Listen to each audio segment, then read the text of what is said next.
За 2024 онд батлагдсан малчны тухай хуулийн 50 гаруй хувь нь биелэгдээгүй юм харамсалтай дүн мэдээ тодорхой болсон.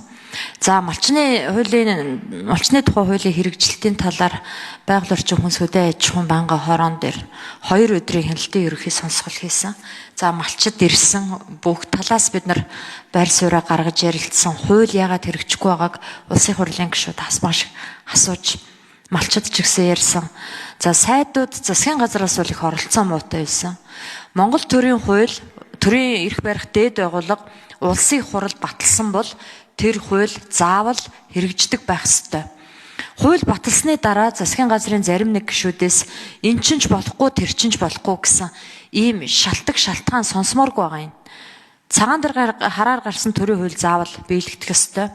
Дээрээс нь Монгол улсын дангааршил, Монгол улсын өв соёл, Монгол улсыг авч явж байгаа малчдын тухай ганц хуулийг хэрэгжүүлж чадахгүй, парламент хэрэгжүүлж чадахгүй ийм Монгол улсын засгийн газар байх ёсгүй гэж бодож байна. Өдөр болгон малчтаас санал гомдол ирдэг. Жишээ нь уул уурхайн лиценз өвлжин хаваржааныхын газартаа давхцсан гэд хөөгддөг. Зарим нөхөө олгорыг өгдөггүй. Малаа ундаалах усгүй болсон, хүн нь усгүй болсон, нутаг орноосоо дайжж байгаа, залуу малчид байхгүй. Маш олон асуудлыг ярьдаг. Тэгэхээр энэ бүх одоо малчдад тулгарч байгаа асуудал бол энэ малчны тухай хуулиар хэрэгжих ёстой юм аа.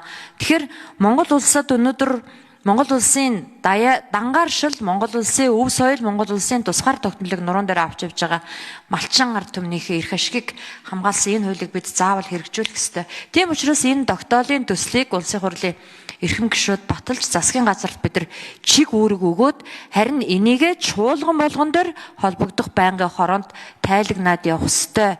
Тийм учраас энэ тогтоолын төслийг дэмжиж өгөхийг хүсэж байна.